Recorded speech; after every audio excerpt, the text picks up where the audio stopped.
Shalom saudara-saudara sekalian terkasih dalam Tuhan. Kembali bersama dengan saya Samuel Ami dalam program Renungan Firman Tuhan yang tentunya akan memberkati kehidupan iman Kristiani kita bersama. Mari sebelumnya kita bersatu dalam doa. Bapa, dalam nama Tuhan Yesus, terima kasih kami mengucap syukur pada kesempatan yang indah ini. Kami akan merenungkan sebagian daripada kebenaran firman-Mu sebagai penghayatan kami akan iman Kristiani yang Tuhan percayakan bagi kami. Biarlah Roh Kudus menerangi hati dan pikiran kami untuk memahami kehendak Tuhan di dalam firman-Mu. Dalam nama Tuhan Yesus kami berdoa. Amin. Nah, baik saudara-saudara sekalian terkasih dalam Tuhan, hari ini kita akan sama-sama belajar tentang satu kebenaran iman Kristiani, yaitu pengharapan. Nats firman Tuhan yang menjadi dasar bagi kita bersama untuk belajar memahami kehendak Tuhan melalui kebenaran firman-Nya terambil dari Ibrani 3 ayat 6 dan Ibrani 6 ayat 19. Adapun firman Tuhan berbunyi demikian, tetapi Kristus setia sebagai anak yang mengepalai rumahnya, dan rumahnya ialah kita. Jika kita sampai kepada akhirnya teguh berpegang pada kepercayaan dan pengharapan yang kita megahkan. 6 ayat 19, pengharapan itu adalah sauh yang kuat dan aman bagi jiwa kita yang telah dilabuhkan sampai ke belakang tabir. Nah, saudara-saudara sekalian yang dikasihi oleh Tuhan, mari kita coba melihat dan mengimajinasikan, menggambarkan satu kenyataan yang kadang-kadang terjadi. Salah satu misal, tanpa makan, seorang pelaut yang mungkin kapalnya karam bisa bertahan hidup beberapa hari di dalam upayanya untuk menyelamatkan dirinya. Tanpa minum, seorang pelaut bisa bertahan beberapa jam. Namun tanpa harapan, pelaut yang kapalnya karam dan yang terkatung-katung di tengah lautan itu, ia hanya akan tahan beberapa menit. Begitu ia putus asa, ia akan mulai mengendurkan pelukannya pada papan yang mengapung yang membuat dia bisa bertahan sementara waktu di tengah-tengah lautan itu. Lalu ia akan melepaskan papan itu dan dia akan mati tenggelam.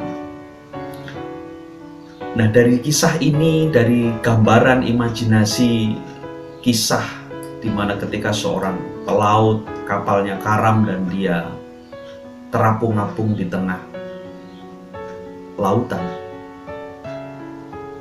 kita bisa melihat bahwa yang membuat orang bisa bertahan hidup adalah pengharapan. Ketika pelaut itu masih memiliki pengharapan yang kuat, maka saya percaya dia akan tetap dengan kuat memegang papan, memeluk papan yang bisa membuat dia mengapung di tengah-tengah laut sampai dia mungkin melihat adanya pertolongan, kesempatan untuk bisa ditolong. Nah, setiap makhluk memerlukan hal-hal yang perlu untuk kehidupannya, saudara. Burung memerlukan udara untuk terbang. Ikan memerlukan air untuk berenang, pohon memerlukan tanah untuk berakar. Manusia memerlukan pengharapan untuk hidup. Tanpa pengharapan, ia tidak bisa bertahan hidup. Manusia bisa memiliki dua sisi dalam hal ini. Di satu sisi kita bisa punya pengharapan sehingga kita menjadi optimis, partisipatif, dan produktif.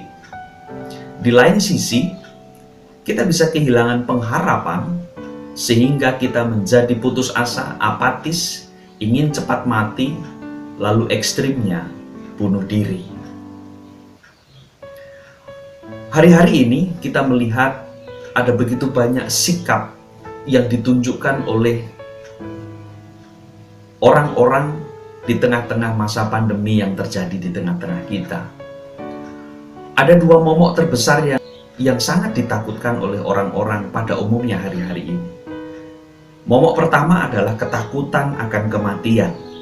Ketika virus COVID-19 menjangkiti banyak orang dan membuat banyak orang menjadi lemah, khususnya yang memiliki penyakit-penyakit bawaan atau komorbid. Banyak orang lalu kita lihat mengalami kematian. Dan ini yang ditakutkan oleh banyak orang hari-hari ini di tengah-tengah pandemi. Banyak orang yang terpapar COVID meninggal di mana-mana. Momok kedua yang ditakuti oleh banyak orang hari-hari ini adalah dampak dari sisi lain daripada adanya pandemi ini, yaitu ketakutan akan krisis ekonomi. Banyak orang dibatasi di dalam gerak mencari kehidupan secara ekonomi hari-hari ini, sehingga banyak orang mengkhawatirkan penyelenggaraan kehidupannya secara ekonomi. Nah, sikap-sikap yang mengemuka hari-hari ini dari kebanyakan orang beragam, saudara. Ada yang sangat pesimis, ada yang apatis. Saking pesimisnya, saudara, sampai pada tahap tertentu apatis, sudah tidak mau memikirkan apa-apa lagi. Tapi di sisi lain juga ada orang-orang yang tetap optimis. Dia tetap yakin bahwa akan ada sesuatu yang baik di hari-hari mendatang. Nah, golongan orang-orang yang seperti ini adalah orang-orang yang memiliki pengharapan yang kuat di dalam dirinya. Mungkin di sisi lain dia sangat percaya kepada Tuhannya yang berkuasa atas kehidupannya. Nah, saudara-saudara, perlu kita ketahui bahwa modal utama hidup kita itu adalah pengharapan. Kita berpengharapan selama kita hidup. Dan kita hidup selama kita memiliki pengharapan. Pengharapan berbeda dari sekedar dambaan. Dambaan hanya tertuju ke depan atau apa yang akan terjadi. Tetapi pengharapan khususnya dalam iman Kristen yang kita yakini. Selain pengharapan itu membuat kita tertuju ke depan, tetapi pengharapan juga membuat kita menoleh ke belakang atau melihat satu pengalaman atau kepada peristiwa apa yang sudah dan pernah terjadi.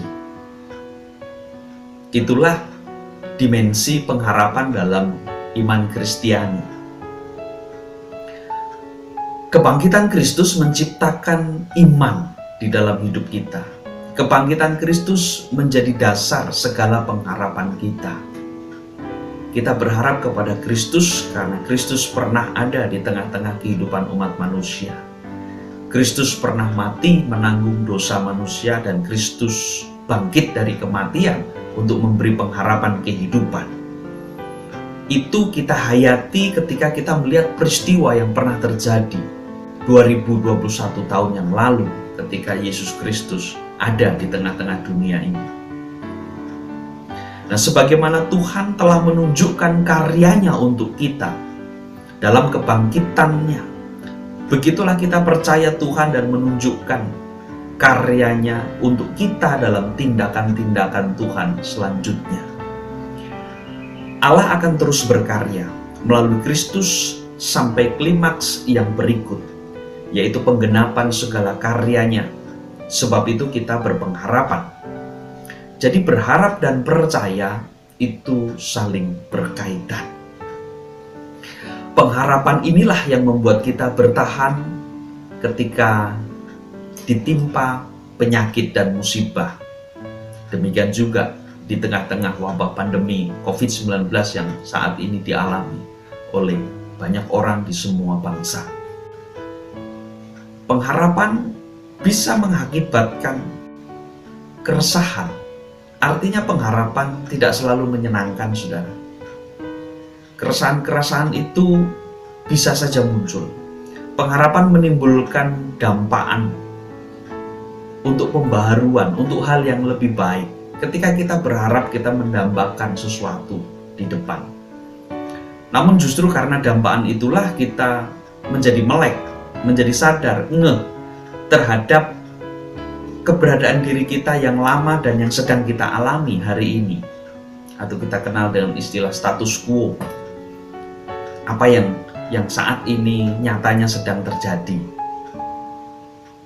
yang mungkin keadaan kita saat ini masih jauh dari dambaan yang kita dambakan di depan. Akibatnya kita menjadi resah. Itu harga yang harus dibayar untuk mempunyai sebuah pengharapan. Pengharapan adalah sikap yang positif. Pengharapan itu harus dibayar dengan harga yang mahal, yaitu gigih mempertahankan pengharapan itu, serta rela menanggung derita menunggu pengharapan itu terwujud pada akhirnya nanti. Nah, pengharapan inilah yang membuat sebagian besar orang boleh bertahan dalam segala kesulitan, keadaan sukar, musibah, bahkan di dalam kondisi ditimpa penyakit. Demikian juga pengharapan ini kan membuat orang tetap kuat teguh di dalam ketidakpastian. Tanpa pengharapan, mental kita bisa langsung ambruk, saudara. Chrysostomos, seorang bapak gereja pada abad keempat, menulis, yang membinasakan kita bukanlah dosa, melainkan keputusasaan dalam diri kita. Tentunya kita sepakat dengan hal ini. Ketika kita dalam keberdosaan kita datang kepada Tuhan, mohon ampun atas segala dosa, salah, dan pelanggaran kita, maka Tuhan mengampuni. Dan Tuhan tentunya memberikan ketenangan dalam jiwa kita. Tetapi ketika kita putus pengharapan, tidak ada yang kita harapkan, bahkan anugerah pengampunan Tuhan tidak lagi kita harapkan. Nah, disitulah keputusasaan itu bisa membinasakan hidup kita. Bahkan mengantarkan kita kepada kebinasaan kekal, bahkan ketika tidak ada anugerah pengampunan dari Tuhan dalam hidup kita. Nah, itu sebabnya penting sekali sebuah pengharapan itu, saudara, di dalam kehidupan kita. Ini paradoks memang bahwa teologi pengharapan memiliki sifat paradoks.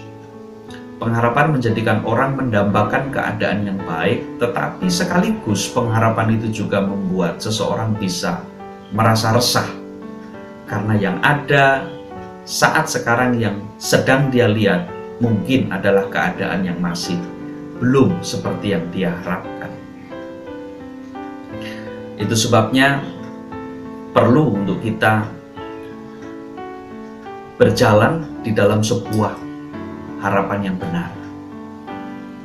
Satu misal, ketika seorang petani jagung mencangkul dan memasukkan sebutir biji jagung ke dalam tanah, apa sebenarnya yang sedang diperbuat? Ia sesungguhnya sedang menanam sebutir pengharapan. Ia berharap biji itu kelak tumbuh dan menghasilkan jagung. Namun faktanya pengharapan bukan perkara sembarangan yang bisa kita pahami dan lakukan secara serampangan.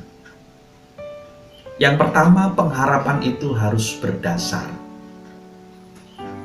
Sebuah dasar selalu berasal dari fakta kebenaran masa lampau.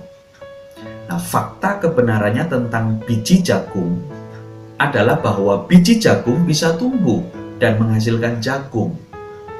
Dan itu sudah menjadi fakta yang terjadi sebelumnya. Itu sebabnya sang petani berharap dan meyakini bahwa biji jagung yang dia tanam akan tumbuh.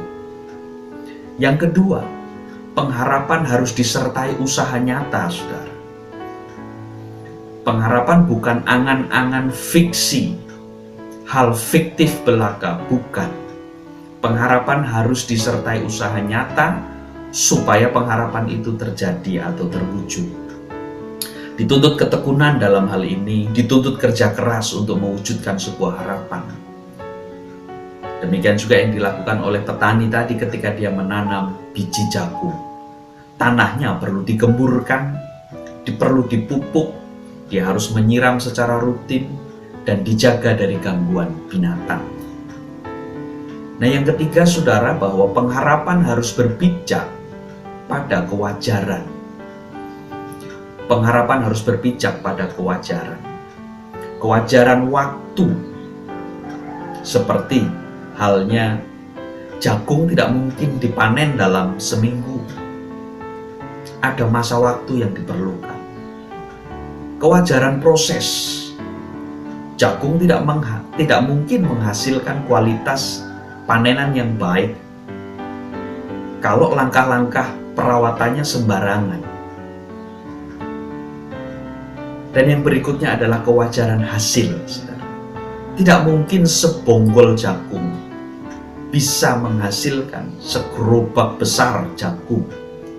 Tentunya diperlukan banyak bonggol jagung, banyak biji jagung yang harus disemai, yang harus ditabur untuk menghasilkan segerobak besar penuh jagung sebagai hasil panenan yang cukup untuk dinikmati hasilnya. Nah, itu sebabnya saudara, pengharapan pun memerlukan dasar. Pengharapan perlu benar.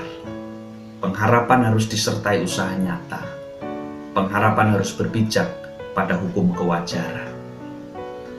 Nah, pengharapan tanpa dasar sama dengan untung-untungan, saudara.